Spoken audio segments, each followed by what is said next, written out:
it's important that we note that the Constitution of Kenya provides the right to attainable standards of health and the right to access of good health services. As my colleague Fariji Kiaria stated, the last 2 years, all the efforts, all the energies and the synergies have been directed towards fight of the COVID pandemic at the expense of cancer. In Africa, Kenya is the third leading country after Zimbabwe and South Africa that has the highest number of cancer patients. So we realized when we walked down the statistics, the advocates fraternity, the LSK members, were being affected. We were losing some of our colleagues. Our colleagues were losing some of their family members. And so we adopted to shift the conversation away from boardrooms, away from PowerPoint presentations. We decided to actually kick the ball, strike and score so that we could close the gap on cancer infection. WHO's theme this year of fighting the cancer pandemics is to close the gap. So we were scoring to close the gap. Yes. All right, Japheth Munyendo, he's an advocate of the High Court. We shall be coming back to this conversation, but now let's move over and we've got the Cabinet Secretary for Public Service, Professor Margaret Kobia, and she is at the Women Mediation Network, and this function is being launched, and the Cabinet Secretary is speaking right now. Let us listen in.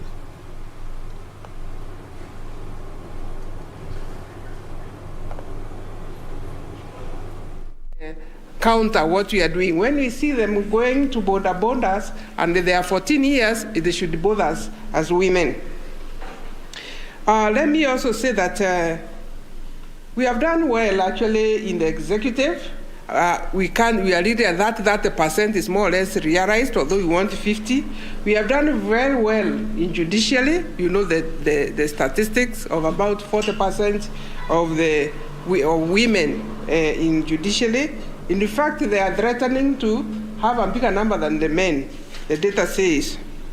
Therefore, the only place we have a lot of struggle is in Parliament. We still see women continue to meet a lot of barriers if they express themselves to go for elective leaders. So the ones here today, I think we need to give them a hand. And we should also ask ourselves, why do we want a bigger number of women in Parliament? Because this is where the major decisions are made. So there's a difference being in executive and also being in judiciary. We need them, okay, numbers are also important. But in Parliament, this is where budget decisions are made. Because we also know some of our programs fail, or we fail to implement some of our commitments because we do not have the budget. Therefore, if we have women in the Parliament, I'm sure when the budget of health is being discussed, they would actually say, we need more money in health. We need more money in water. So I think their voice matters, and I think that's why I am very keen, and we felt proud that ECHO Africa, championed by Dr. Liria, brought this program together. Because as we sit here, I applaud them because no program can be the way this one is if somebody didn't burn midnight oil. That's what they did. Can we give them a clap? I'm delighted to join you today to commemorate the International Women's Day celebrations under the theme others. They made it to Parliament despite the many challenges such as stereotype that member of Parliament is a man. In fact, one time, Arede told me there was our own discussion. Should you even win, how will you carry you shoulder high? Because you are a woman, eh? So, an imaginary obstacle that should you win as a woman, how do we carry you shoulder high? Because they carry men shoulder high. Finances is a big challenge, and I'm glad there is the DTF. Violence and discrimination. To me, you are heroes who paved the way for you, who have paved the way for you and for the next generation. I am pleased to inform you that my ministry, in partnership with the ECHO Network and the UN Women, have developed a training curriculum to support capacity development for women candidates for political offices, both at national and the county level. I'm glad to witness and flag off of the first diverse and inclusive cohort of women leaders. I believe with the training you have received and you will continue to receive, you will be ready to take the challenge and you will succeed. As you are aware, Kenya is a signatory of United Nations Security Council Resolution 1325 on women, peace, and security. That has been articulated here by Dr. Jackson and also Anne Mutavati for UN Women. Towards this end, the government has taken notable action on advancing women participation in peace and security agenda. Kenya is now implementing the second, we already did the first, and the second national action plan on that resolution.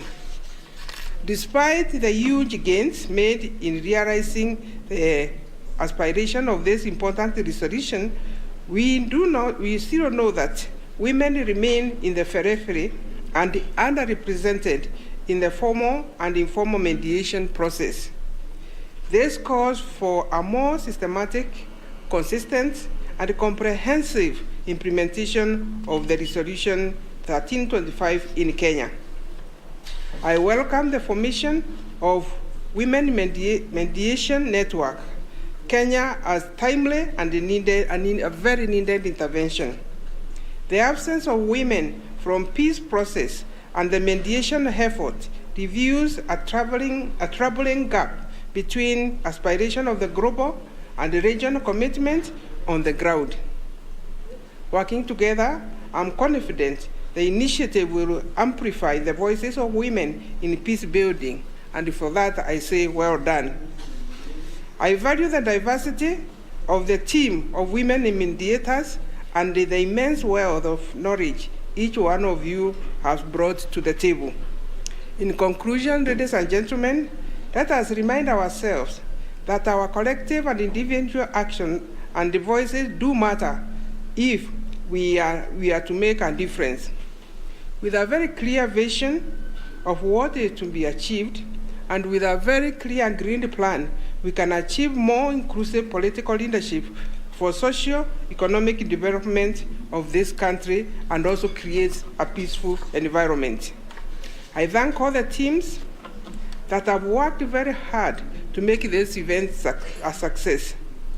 And with those very many remarks, it is now my singular and humble duty and pleasure to present or to do the two assignments that have been given, to launch the aspirants and the mediators.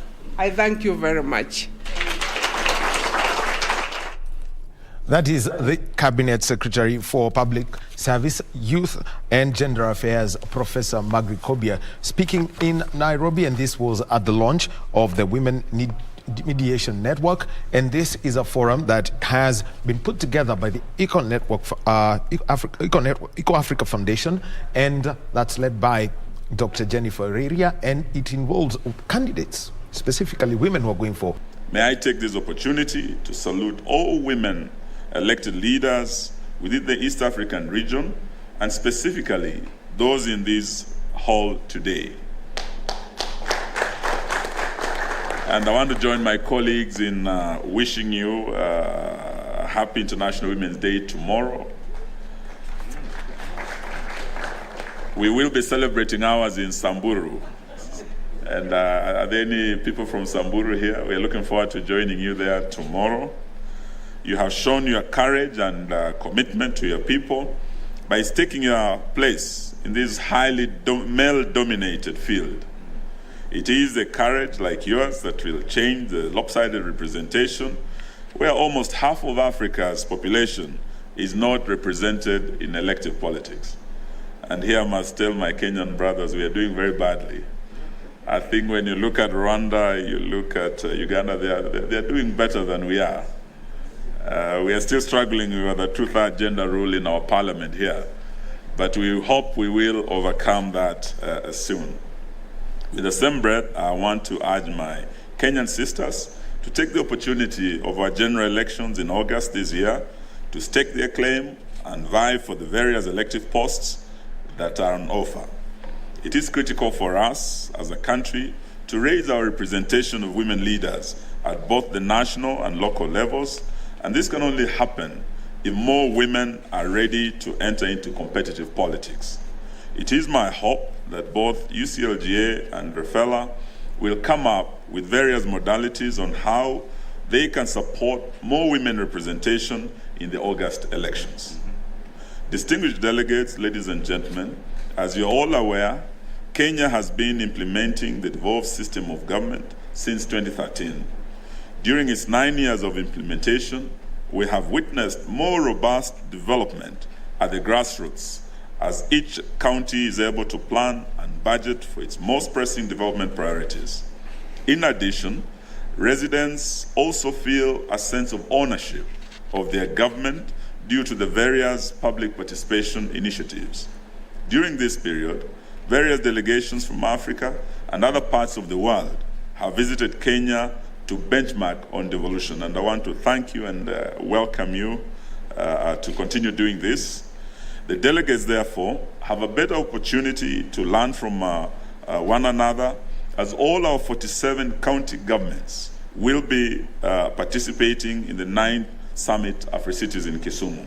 So we'll have all our governors, and Governor Nyong'o here will be hosting, so we can exchange experiences to see how well we're doing in decentralization in Kenya and how we can strengthen that agenda across Africa. These will give them a chance to also compare notes on what is working and what is not, and the modalities on how to replicate practices in their own localities. Kenya has 4 cities. We have Nairobi, where you are, as our capital. We have Mombasa, Kisumu, and recently a charter was given to Nakuru as our 4th city. We're looking forward to Eldoret coming up as our 5th city very, very soon. And just like Kenya, I believe most of our cities are intermediary ones.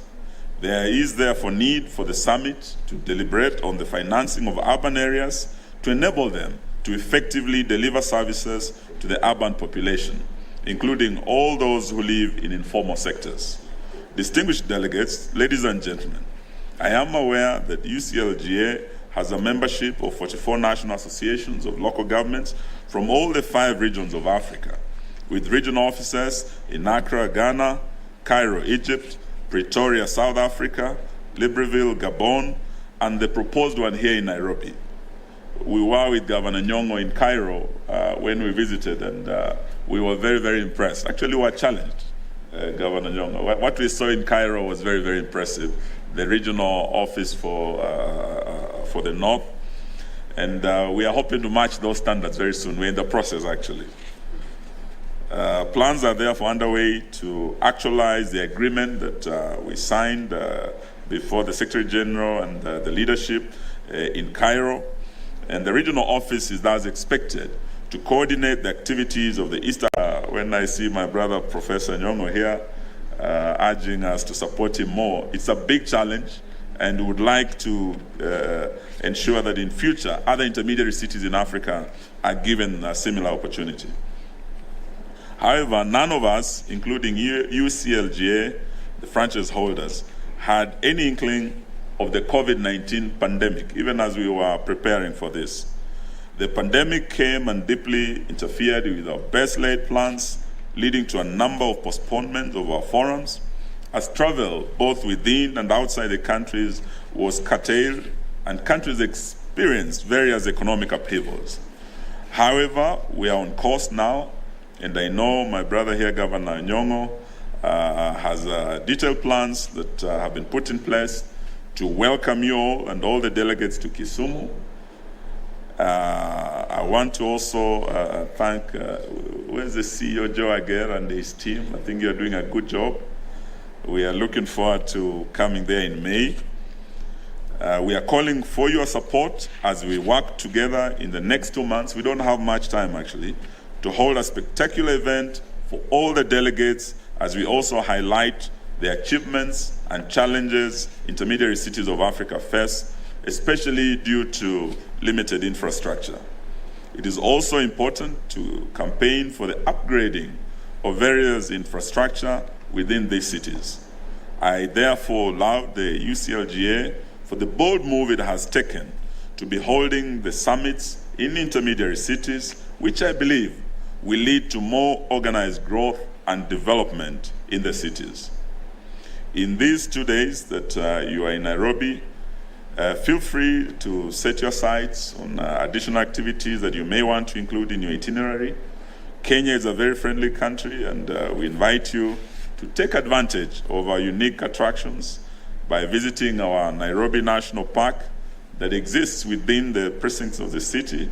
And may I say, Nairobi boasts of being the only city in the world with a national park in it. Please take time and enjoy it. With these remarks, I wish to declare the deliberations of this caucus meeting officially opened and wish you fruitful deliberations. Asanteni sana.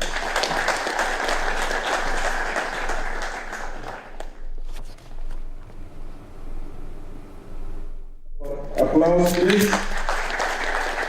Cabinet Secretary Eugene Wamalwa, and he was speaking in Nairobi, and this was at a forum for building sustainable cities. Remember that the Afri Cities Forum is going to be hosted in Kisumu on the 17th to the 21st of May.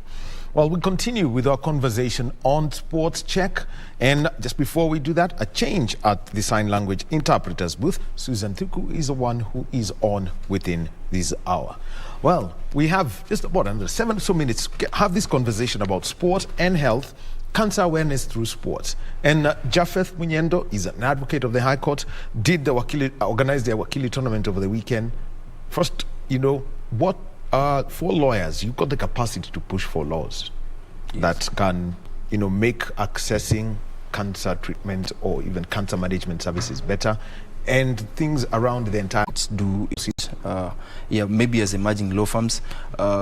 We've also been partnering Fariji. We give legal pro bono advice to some of the remandees or the prisoners. Some of the prisoners who are there, some of them are appealing.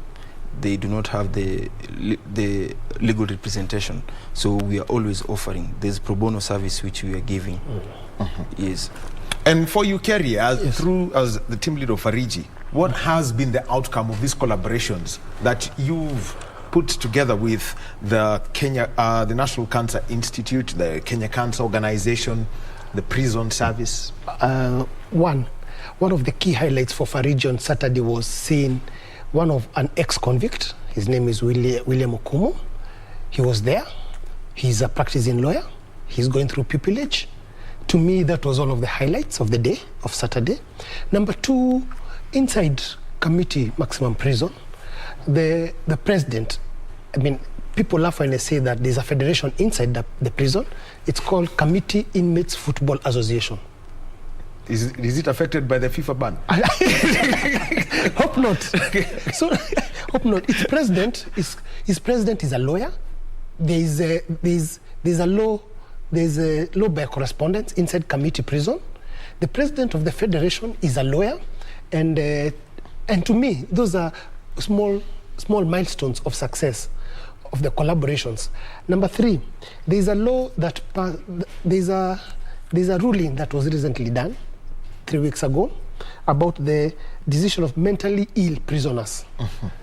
That to me was a collaboration between the prison engagement, because they are lawyers inside the prison, with justice defenders, Kenya National Human Rights, and Fariji. And to me, having such caucus, having such occasions of having wakilis together, playing football, and as I was telling Chutsi, my friend, on Saturday I didn't hear those words of aforementioned or herewith. At least I was hearing pass the ball, kick the ball. Mutatis. Yeah. So at least I was telling him, those amicus curiae, those are more legal. No, to me, and also endorsement. There's something you have said very important. The guest of honor was the board chair of Kenya National Cancer Organization, Madam Catherine Wachira, herself an advocate of the High Court. That was a statement by itself, that they are in it. National Cancer Institute of Kenya, one of their mandates is prison population engagement. So with what my brother Chutsi has just said, more and more is not to focus on how do we then pass the message to outside the communities which are affected. Remember, some of the things that came out on Saturday also was on property law, on insurance law, on succession law. As soon as someone is diagnosed with a terminal ailment, cancer being one of them, you know, like I'm the breadwinner, succession planning, those kind of conversations.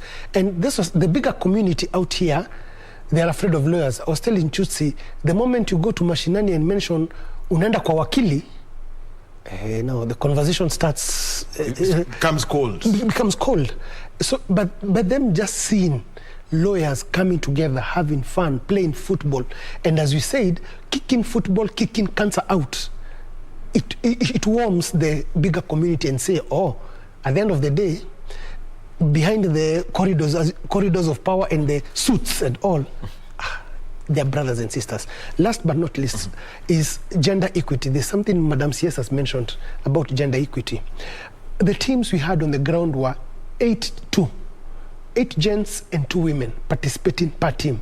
That is important to bring out and just to appreciate. Dos divididos por una sombra de traición. I don't care anymore whether they work together or not. I have nothing I need to hide. You betrayed me, Mariela. You betrayed your friend. Now he's looking at me with so much love. And who knows, perhaps this wish will be granted. He's innocent, Carmen. I know that he didn't do anything to deserve this. Nothing. Eduardo has a lover. You finally found my daughter. Lying heart. Fue sembrando el veneno y la ambición.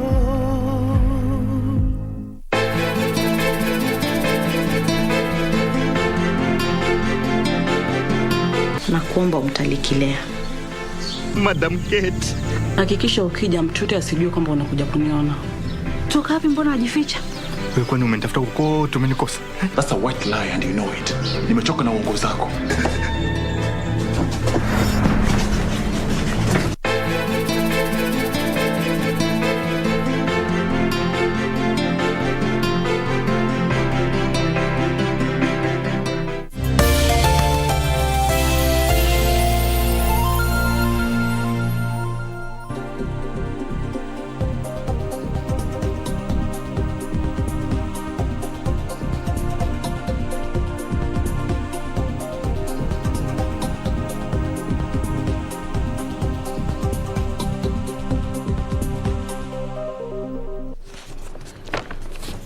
And welcome back to Sports Check this Monday morning. It is the 7th day of March 2022. It is the day when the Kenya Certificate of Primary Education examinations have started, and also lots of events happening. One of the events that we can talk about, the launch of the National Land Report on how it's affecting food production.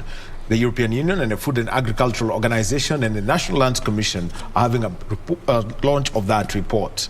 Plus, also remember Kenya hosting the Afro Cities Forum, so CS Eugene Wamalwa speaking about how they're working to build better cities, and also the launch of the Women Mediation Network. But right now, let's get into a conversation about a sport that people look at and think this is the epitome of what I would describe as, you know, being idle sitting and wrong company. We're talking about esports, but for you to understand it, you've got to know that it is an 8 billion shilling industry in Kenya. And we've got the CEO of Index G Esports, Ronnie Lusigi. He is on my far left. And we've got somebody who was in a competition over the weekend and he won, and this was the GamerX competition winner, Peter Mumwe, and he uses the name Master Mawano. Now, I know, first of all, Peter, welcome. First thing I need to know, the moment you use the name Mawano, it's just a declaration of no peace. What's the whole story here? Well, yeah, it's a declaration of war. The thing is, with esports, with our line of business, you need to strike fear in your opposition even before the game starts. It's mind games. It's simple mind games, just to show someone that you're gonna bring the pain. You know, even if he might beat you, it's just you're trying to just get in the head of your opposition. Yeah, it's simply that.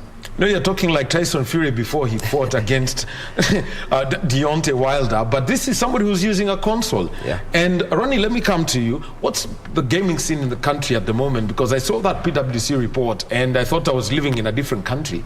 But an 8 billion shilling ecosystem is not a small thing. Yeah, sure, Wahome. At the moment in our country and across the world, more and more people are playing video games. Some through their mobile phones, some through their PCs, and some through the consoles, which are the most common in our country. And it's crazy because every hood you walk into, you'll find a PlayStation launch. Every place you go, you'll find someone playing on their phone. So the video gaming industry in our country is on the rise. In the world, it's on the rise.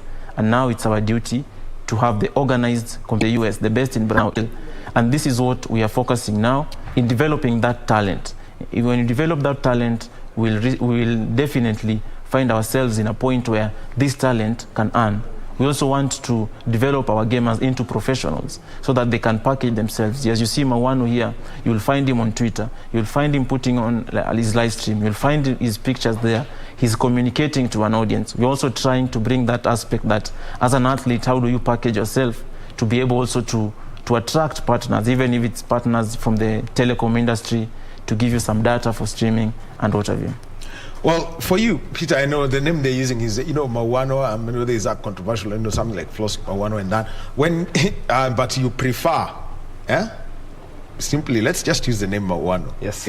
Or Master Mawano. Yeah. When you are playing against the opponents, what are the entire, in Kenya, and say somebody who's in Rwanda, what's that difference in the environment playing locally and against somebody where you've got to use a communication network to compete? Well, the thing is, you have to use the internet. So there are factors with using the internet. Is one, KPLC might have a bad day, and if the lights go off, that's a loss. That's automatically a loss to you. Or also the internet might not be that good. Also, there are no servers around where we are. There are servers in South Africa and there are servers in the Middle East.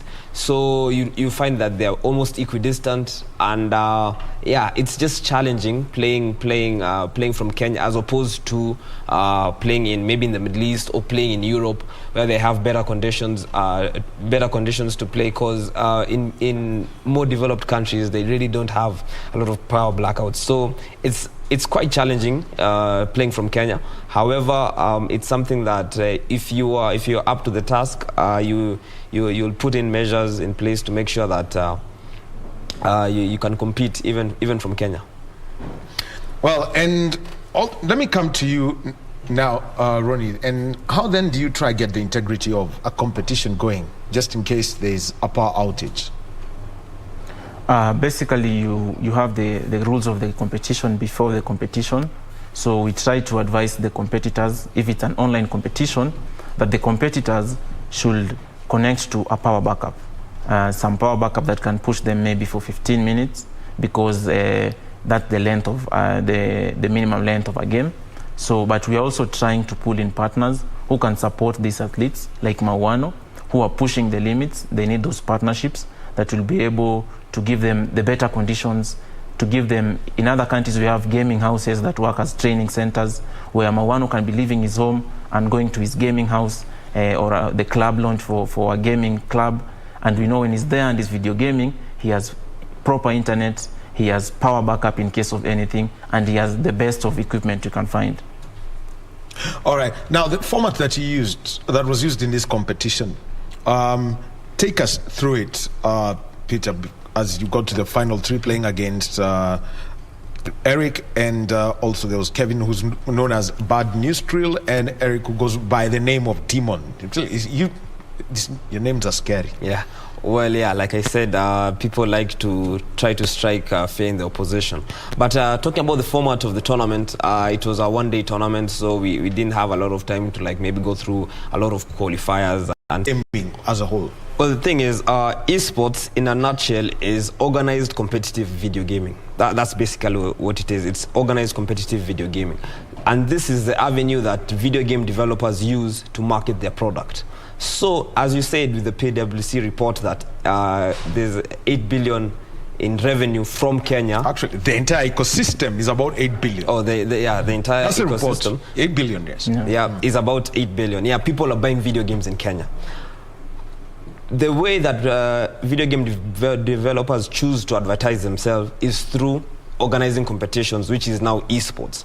The problem is the audience for esports in Kenya hasn't grown to the level that it's supposed to be. So you'll find a lot of video game developers are choosing Asia as the place where they're investing these billions that they're getting from their product. You know, so through initiatives like what Ronnie is doing, and through initiatives like what I've also started an esports company called the Masters of Mayhem, which is basically an esports team. We want to train the future generation. Again. The Masters of Mayhem. Well, yeah, it's just that's the whole industry. You'll find people calling themselves ninjas in pajamas and so on and so forth. So yeah, what I'm trying to do is train the future generation of esports gamers, and through that we are trying to bring these billions that are going to America. Because if you buy a PlayStation console here in Kenya, eventually the money will go back to Sony. If you're buying an Xbox, eventually the money will go back to Microsoft. And we want Microsoft and Sony and also video game developers to come into Kenya and invest these billions that we are buying their product with here in Kenya with these esports competitions. So the biggest esport in Kenya right now is FIFA. However, in the world globally, other esports have better revenues. Like in 2019, a 16-year-old boy won 300 million shillings called Booga at Fortnite. You know, those are... facing that console and knowing very well that for some of these sports, there is a lot of strobing. You know, the flashing lights that come your way, and there is also the tendency that you want to work with a lot of noise around you, with the headphones and that. What the right way to make sure that if you're going to game, then you also take care of your health? How many hours on a console? How do you act around the noise, the strobing lights? Well, interesting question. I don't think there's but the thing is, I see professional gamers take around 8 hours on the screen. You also need to keep a safe distance from the screen. Also, I also see pro gamers using smaller screens because of the frame rate. Okay, in simple English, frame rate. Yeah. Oh, yeah. There's a lag. There's an input lag that's present when you have a very big screen. You know, they prefer smaller screens. I also think because it's easier to see the whole pitch when it's a smaller screen. But yeah, the thing is, I did a thesis on esports regulation in Kenya. And the thing that I noticed when I was doing a comparative analysis of South Korea, because in South Korea they have a very booming esports industry, and they have a federation that is actually doing a lot for them. I saw they have academies, and these academies teach these kids that it's not just about putting time on the screen. It's about also reading your gameplay. It's not about just playing. Every time you go, pick up the controller and play, look at the screen. No, it's also about you need to go and revise what you did. You know, this is what I did wrong. This is what I did right. This is how to improve. You know, yeah, and it's just a growing sport. And just like football, the football that was played in 1990s and right now with sports science and new diets, it's changing. And I think in 5 years' time, esports will also change, and there'll be better mechanisms in terms of health to deal with eyesight and hearing. Yes. Now, you're going to Nigeria for the African Gamer Championships. Your expectations? Have you known some of your opponents? Yeah, I do. We are as Kenya, we're very close with Tanzania. So I know the esports scene in Tanzania. Also, I know the esports scene in South Africa, and they are very, very talented gamers on this continent. I can tell you that. So I know that there'll be no walkover in Lagos. I will try my best, obviously, because I know I have my country behind me, and I really don't want to embarrass Kenyans the way I've seen them blast people. He tried to kill me. There's no way I'm dropping the case. Get a divorce. Leave here for good. You should leave now. Get out of my house. Leave now. Leave. Bring your butt. Go. Grabbed hold of Jack's shirt collar and tried to push him off the building. It was the most horrible thing. Go to the police station and drop the charges. And also go to Pinky's to beg for their forgiveness.